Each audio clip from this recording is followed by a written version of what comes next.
So you've grown some hot peppers, you've been working on harvesting them, but now what? They're not something that you can just sit around and casually munch on. So let's explore 3 awesome and easy ways that you can use your homegrown peppers. We're going to put them to good use and in ways that will elevate your cooking and meals. But just quickly, since I've now gone through and harvested these chilies, there is one more step that I'm going to take with these plants that you might also consider doing at the end of the season. So I've got this one here which actually got smashed by the frost the other day. There's these kind of tips here which are all burnt. So one of the things that you can do rather than every spring having to start a new plant from a seed is that you can actually overwinter pepper plants, and it's pretty easy, so let me show you how to do that. So this plant produced pretty well, so I do want to save it, and basically all we need to do is go through with a secateurs, and I'm just going to cut off most of this foliage, remove all the leaves, and just leave some of the main stems of the plant. Once I've done that, I'm just going to carefully lift it out of the ground and then transplant it into a pot, and I'm just putting some potting soil in here, which is a nice free draining mix. And I'll give that a bit of a water and I'll leave that somewhere protected over the winter. I'm actually going to leave it in my garage in an area that has a good amount of light, but you could bring it indoors or in a greenhouse or something like that as well. And over time the leaves will reshoot and then you can plant it out in the spring for another season of chilies. So the first thing we're making is chili flakes, and you can dry peppers simply by hanging them and letting them air dry, which will take some time depending on the climate you're in. I'm going to do it from these fresh peppers though. So first off I'm just giving them a bit of a wash, roughly drying them and then chopping them into chunks. And if you're doing this, you may just want to consider wearing gloves or even some glasses because of the fumes that come off them.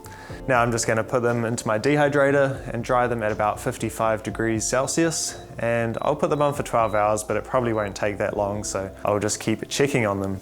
You can tell they're done when they've gone dry and brittle, and they should just break apart easily in your hands. And there's a couple of ways that you can turn these into flakes. The first thing I'm doing is putting them on a chopping board with a paper towel over the top and just rolling a rolling pin over the top and giving them a bit of a whack. That should break them down into about the right size. The other way is by putting them in a blender, and you can just pulse the blender until they've got to about the right stage. I'm storing these in a glass jar in my pantry, and they're awesome to incorporate into your favorite dishes for a quick and easy way to add heat and flavor.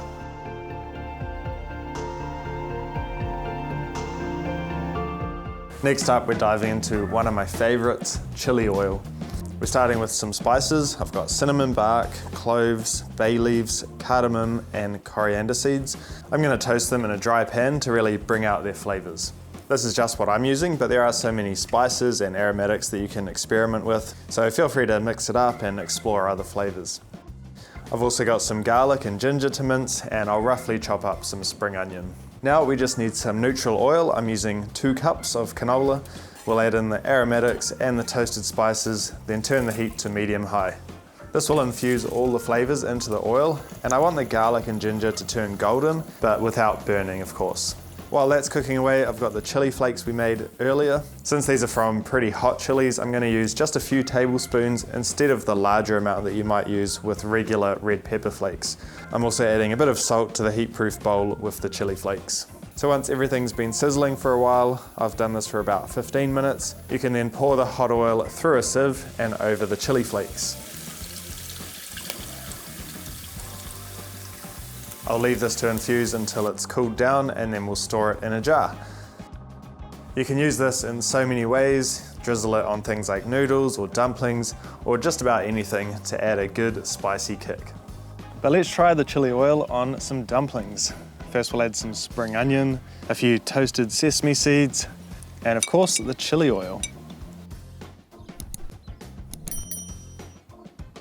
Got a cattail as a bit of garnish. All right, here we go.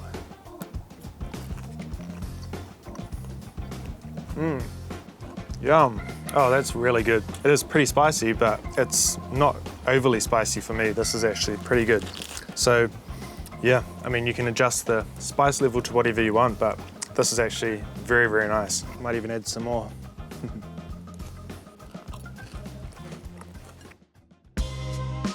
Last up, we're making a delicious chili jam that's spicy, flavorful, and incredibly versatile. Whether you want to use it as a condiment, a glaze, or a marinade, or even as a snack to spread on crackers. This jam is perfect for all of that. Plus, it's super easy to make, so let's dive in.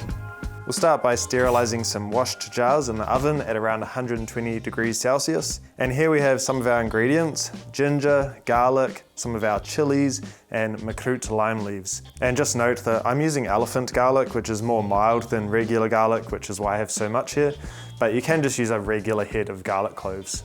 We'll put these roughly chopped ingredients into a blender and blend it into a coarse paste. Now we can add this to a pot with some lemon zest, some water, rice wine vinegar, soy sauce, and our sugar. Now I'll stir this on a medium heat until all the sugar is dissolved.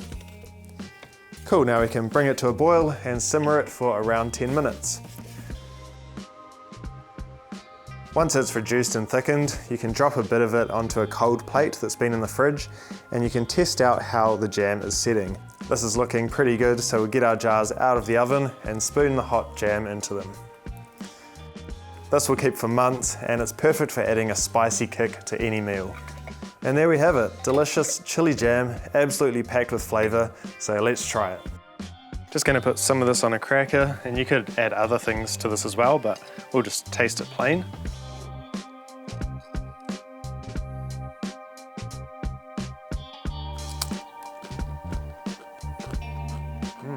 Quite a lot of heat from the ginger, because there's a lot of ginger packed in there, and obviously the heat from the chili and the sweetness in there, plus all the other flavors. So yeah, it's pretty nice. Give it a try. But now for the best part. I'm really curious to know if you guys have some ways that you enjoy using your peppers. So if you're willing to share, leave those down in the comments, and I'm really looking forward to reading through those. And I'm sure everyone else will enjoy having a bit of a look through as well to get some more ideas. But thank you guys so much for hanging out with me today. I hope you have a great rest of your day, and I hope to see you in the next one. Catch you later.